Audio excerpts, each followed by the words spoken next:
You've heard of Odin the Allfather. But what about the one who sits in silence and still sees everything?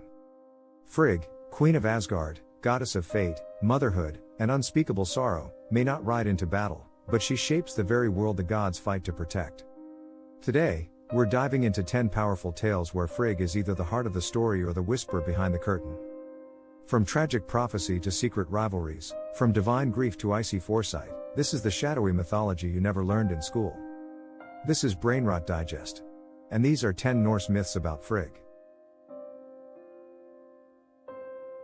1. The death of Baldr. All things in the world swore to protect him. All but one. Baldr, the radiant god of light and beauty, son of Odin and Frigg, was beloved by all in Asgard.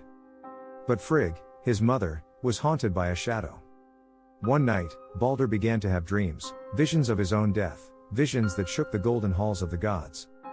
The Aesir gathered in alarm, and Odin, ever the seeker of truth, rode to the realm of the dead to find answers.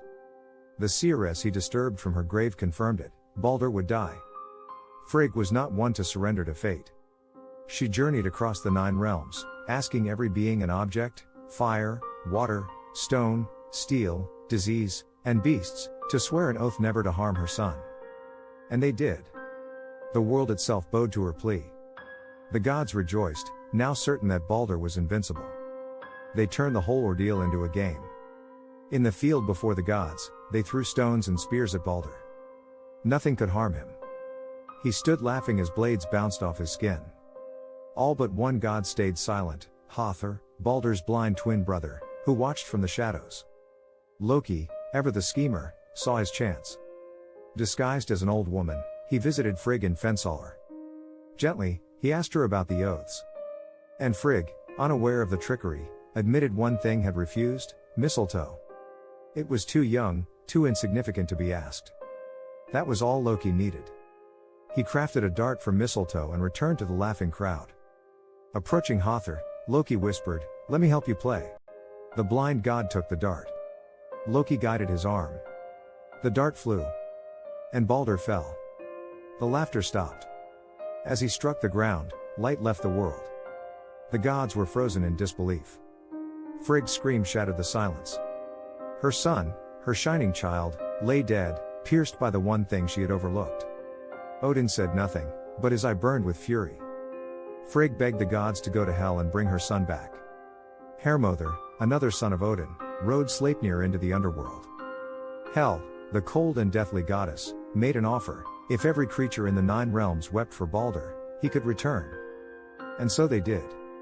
Gods, mortals, beasts, and even stones shed tears. All. Except one.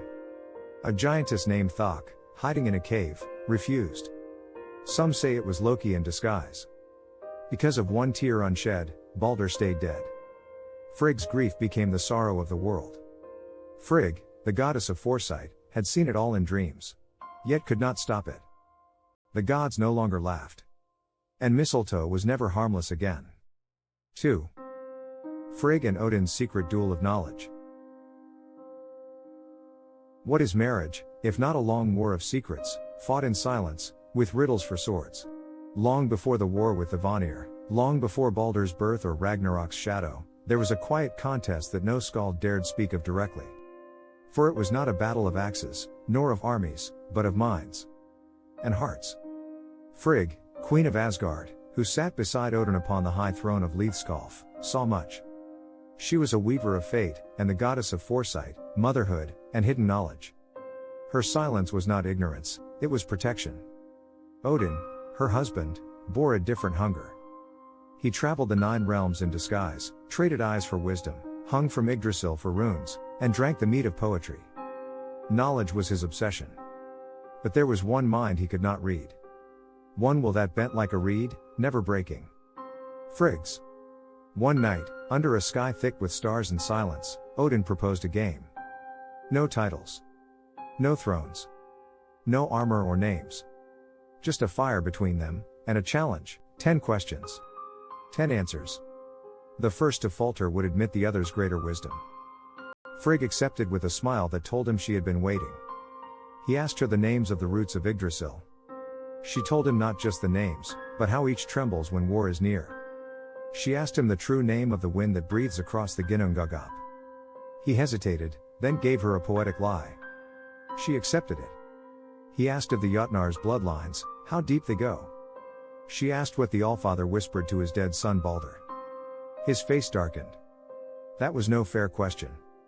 She said, and yet you asked about the roots of the world. He asked, what do you see, Queen of Silence, when I close my eye? She smiled. Everything you fear I will. They went on like this for hours, each question a dagger, each answer a spell. No victor was declared. At dawn, they sat in silence. No longer husband and wife. Not god and goddess. Just two minds, equal in depth and danger. He never played the game again. She never reminded him of who won. 3. Frigg's rivalry with Freyja. Two queens beneath the same sky. One ruled with foresight. The other with fire. They were the two most powerful goddesses in the 9 realms, Frigg, wife of Odin, queen of Asgard. And Freyja, daughter of Njord, leader of the Vanir, and goddess of love, war, and Sather magic. On the surface, they coexisted in the halls of the gods.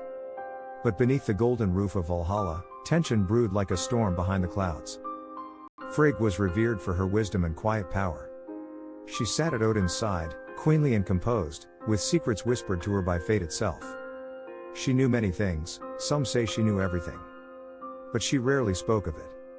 Freyja, in contrast, burned with presence. She rode a chariot pulled by cats, wore the necklace Brisingamen that shimmered like starlight, and practiced Sather, the mysterious sorcery Odin himself had to learn from her. She was radiant, sensual, and unpredictable. The gods would never speak of it aloud, but some believed Odin admired Freyja too much. After all, it was her he turned to when he wished to peer into fate.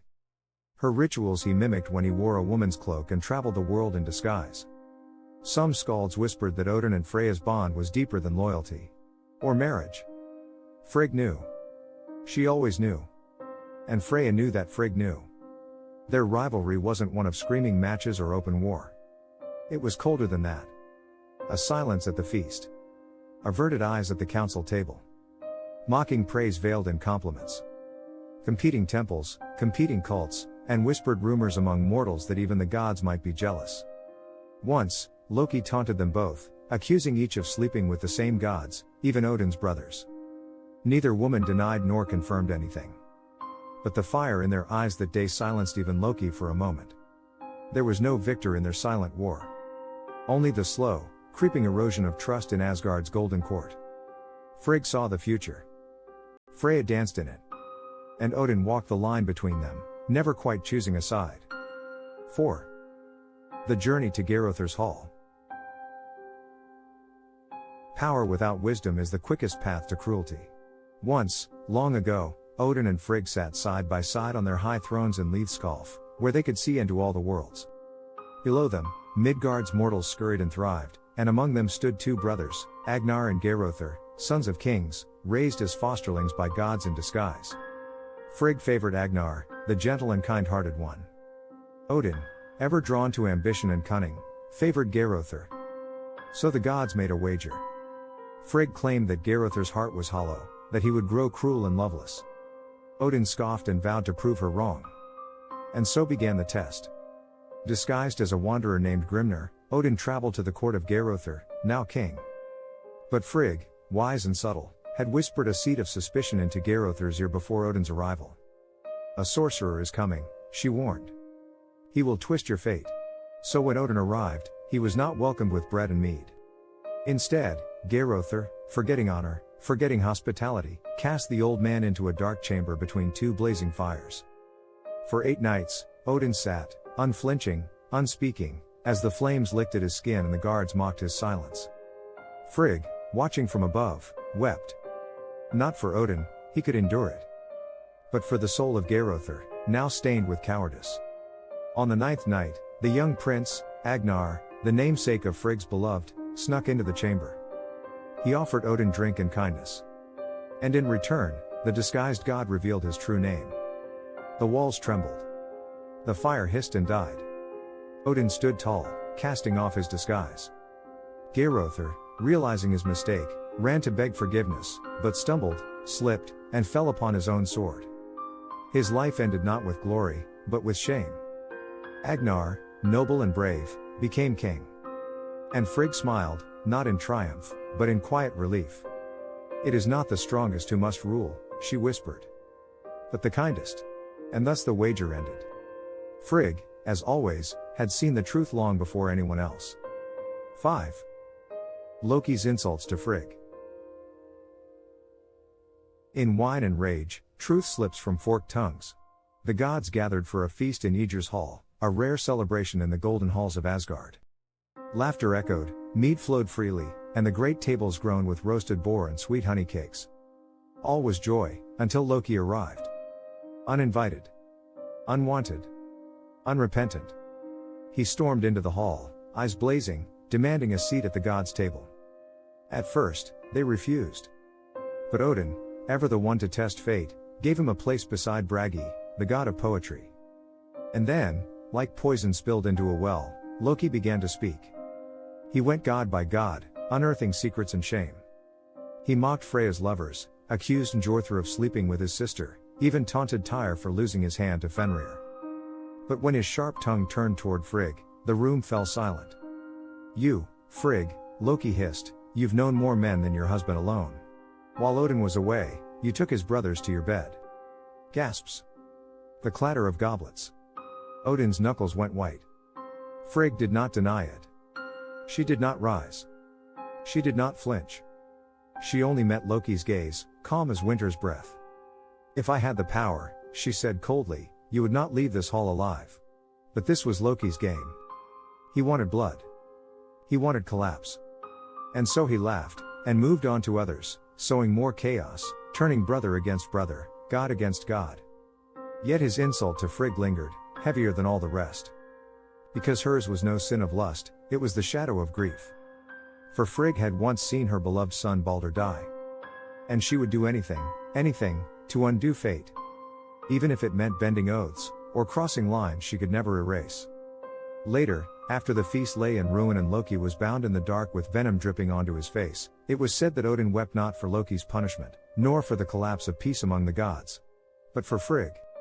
And for what Loki had dared to speak aloud. There is no fury like the grief of a mother. And no deeper cut than a truth we dare not name. But before we dive into our next 5 tales of Frigg, don't forget to drop a like, comment, and subscribe for more mythology content.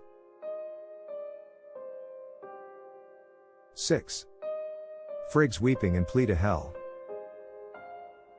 A mother's love defies death. But the underworld listens to no heart. After Baldr fell by Hothr's unwitting hand, tricked by Loki into throwing the only thing that could harm the shining god, Asgard was drowned in grief. The once radiant halls grew cold. The golden trees dimmed. The gods spoke in whispers. But none wept louder than Frigg. Her cries shook the roots of Yggdrasil. Her tears flooded the meadows of Vanaheim. In the silence that followed Baldr's funeral, Frigg rose from her mourning bed, eyes hollow but resolved. "I will not accept this," she whispered. "There must be a way." Odin, heavy with sorrow and silent guilt, gave her no answer. He had seen this in the runes. But even prophecy could not dull a mother's anguish. Frigg summoned Hermother, the swiftest of the gods, and gave him Sleipnir, Odin's 8-legged steed. "Ride to Hel," she told him. "Beg the death goddess. Plead for my son's return." For 9 nights, Hermother rode through darkness, past the gates of Gil, and crossed the corpse-littered bridge guarded by the maiden Mothguthr. At last, he reached the throne room of Hel, the pale, half-dead queen of the underworld. There, Baldr sat, silent and shadowed, his light dimmed by death. Hermother fell to his knees. "Frigg, queen of Asgard, weeps without end," he said. "Let Baldr return, and all the world shall bless your name." Hel regarded him with a hollow gaze. "Only if every being, man and beast, god and tree, rock and flame, weeps for Baldr, will I release him." Hermother returned with this condition, and Frigg leapt into action. She sent ravens and messengers across all 9 realms. And all wept. All but one. An old giantess named Thok, cloaked in shadow, refused. "Let Hel hold what she has," she said. Some say it was Loki in disguise. Some say it was fate. Either way, the verdict was sealed. And so Frigg returned to her mourning place, her tears unanswered by death. She had crossed every line a goddess could cross. Bargained with hell. Begged the world. And still, her son remained in the land of shadows. Even queens cannot outweep destiny. But from that moment on, the gods knew something had shifted. And Frigg knew that this sorrow was only the beginning. 7. Frigg's prophetic sight. Some truths are better left unspoken. But Frigg sees them all. In the golden halls of Fensalar, far from the noise of Asgard's war councils and Valhalla's revelry, Frigg sat in silence. Her hands moved over spindle and thread, but it was not wool she spun. It was fate. Frigg, the queen of the gods, was not a warrior, nor a trickster, nor a prophet in the way Odin was. But she was Vulva born, tied to the primal powers of the Norns, those ancient weavers of destiny who carved runes into the roots of the world tree. She did not need to seek wisdom from Mimir's well. She was born with it. As Odin roamed the worlds in search of hidden truths, hanging from Yggdrasil, trading his eye, asking riddles to giants, Frigg already knew.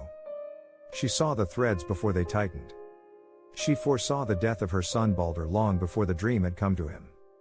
She foresaw the fire that would claim Valhalla, the broken bonds of Loki, the wolf's final lunge toward her husband. But she said nothing.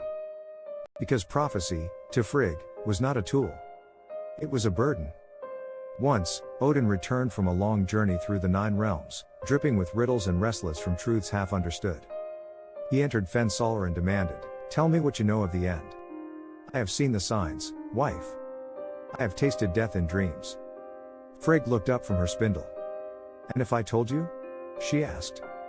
"Would you change it? Would you defy it? Or would you become its instrument?" Odin said nothing. Because he, too, had seen what must come. And he feared how much more she knew.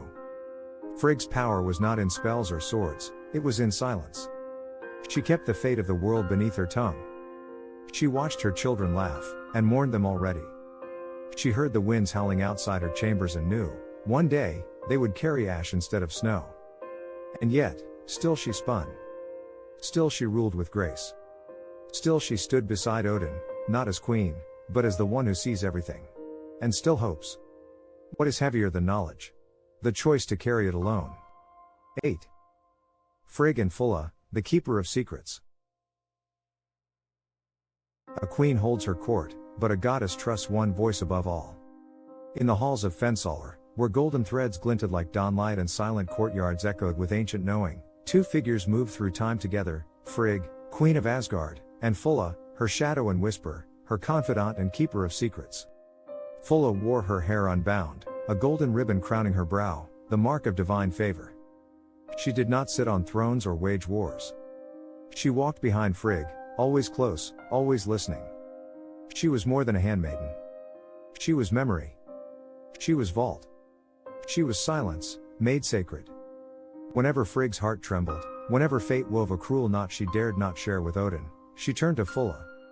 And Fulla listened, not like a sycophant or servant, but like a sacred well, calm, clear, and bottomless.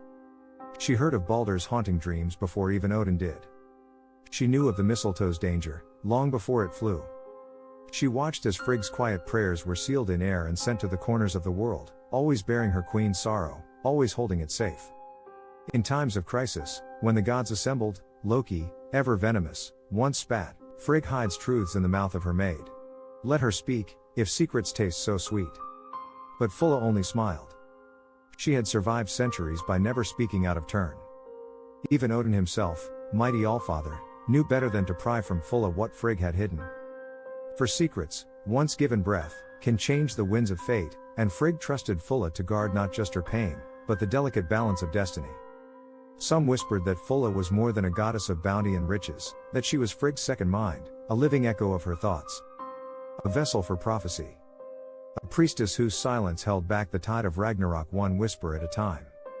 And when Frigg wept, Fulla caught the tears. Not as a servant. As a sister. Even a queen must lean on someone. Even a goddess must be heard. 9. Frigg and the warnings of the Norns. To know the future is not to change it, but to suffer it in silence. In the shadowed grove of Urtarbrunner, the well of fate, 3 women wove the destinies of gods and mortals alike. They were the Norns, Yrthur, what has been, Verthandi, what is becoming, and Skuld, what shall be. Beneath the roots of Yggdrasil, they spun their threads, carved runes, and watered the tree of life with the past, present, and future. Frigg, goddess of foresight and sorrow, had long feared their whispers. Though Odin often visited the Norns to glean wisdom, it was Frigg who felt the weight of their web. For while Odin sought knowledge to act, Frigg bore it to grieve. One quiet twilight, long before Baldr's dreams or Ragnarok's first rumble, Frigg walked alone to the well. She wore no crown. She spoke no word. The Norns did not look up as she arrived, they knew she was coming. Yrthur spoke first, her voice like the crunch of old leaves, "You know already, Queen of the Hall. Why come?" Frigg lowered her eyes. "Because knowing is not the same as seeing." Then Verthandi, ever fluid, her voice like a river that never repeats, "And seeing is not the same as stopping." Skuld, silent as always, simply held out a thread. It was gray. It was frayed. It was Baldr's. Frigg took it in trembling hands. In that moment, the future unfolded before her, Baldr's death. Loki's betrayal. The weeping of gods. The burning sky. The ship Naglfar. Odin's fall. She saw it all, and could do nothing. She returned to Fensalar pale and quiet, her eyes hollow with grief untold. She told Odin nothing. Not yet. For she knew that some truths, even among gods, only mothers can bear. It was then she began her secret work, forging oaths from flame and flower, stone and steel, anything to keep her son safe. But fate, once whispered by the Norns, does not unspool backward. Frigg had seen the end. Now she would spend eternity trying to delay it. The Norns weave, and even the gods must walk the threads they lay. 10. Frigg and the dawn of Ragnarok. She saw the twilight long before the sun began to dim. The end was always written. Before the first frost kissed the leaves. Before Yggdrasil trembled. Before the horn sounded. Frigg knew. She had seen it in dreams layered like mist, visions veiled behind riddles of death and rebirth. The Norns never spoke plainly to her, yet every thread they wove trembled in her hands. And in each vision, Frigg stood at the edge of a battlefield soaked in ash and blood, whispering the name of the one she could not save, Odin. As Midgard groaned under the weight of chaos, Frigg wandered the halls of Fensalar alone. Her handmaidens, Fulla and Njia, found her speaking to no one, her eyes fixated on the flickering hearth, seeing fires that hadn't yet begun to burn. Odin returned from the world of the dead, pale with dread. He had ridden to hell and back, questioning the vulva about the fate of the gods. And what he brought back was not hope, but certainty. Ragnarok was not a threat. It was a promise. He shared it with Frigg in whispers by candlelight. And she did not weep. "I saw it too," she said. "But I dreamed you would not tell me." Unlike the warriors who prepared for glorious death, Frigg prepared in silence. She did not forge weapons. She did not call banners. She kept the memories of all she had lost, Baldr, Hother, her joy, her hope, close to her chest like a dying ember. She sat beneath Yggdrasil and spoke to the tree. She visited the well of Urtarbrunner, where the Norns refused to speak. Their silence said more than any prophecy. She called to Hel, but the goddess of the underworld turned away. Even Loki, her enemy, avoided her gaze when they passed in Odin's hall. For no trickster dares mock the woman who sees the ending and still stands. When the sun vanished and wolves howled across the skies, Frigg did not hide. She donned a white cloak, not for battle, but for mourning. She stood atop the walls of Asgard beside Odin, both silent, watching Muspelheim's fire bleed into the sky. She could not stop it. She could not beg fate. But she could witness it. And she would. Odin kissed her once. Then he rode to his death. She never saw him again. As fire consumed the world tree, as gods fell and oceans boiled, Frigg remained. Not unharmed, not untouched, but present. When the new world rose from the ashes, green and strange, and Baldr returned from Hel's grasp, some say Frigg was the first to greet him. The one who never stopped hoping, even as she buried hope itself. For this is Frigg's gift, to know the end. To feel every thread fray. And still believe in the weaving. From sorrow comes wisdom. From wisdom, endurance. And from endurance, the world is born again. Frigg doesn't need a sword to be terrifying. She sees the threads of fate long before they tighten, and still carries them all in silence. From grief to vengeance, secrets to survival, Frigg proves that the most powerful gods aren't always the loudest. They're the ones who endure. If you like this dive into shadowed sagas, don't forget to subscribe to Brainrot Digest. We dig up the myths, mysteries, and messed up history you were never meant to remember. Until next time, keep your eyes open. The gods are always watching.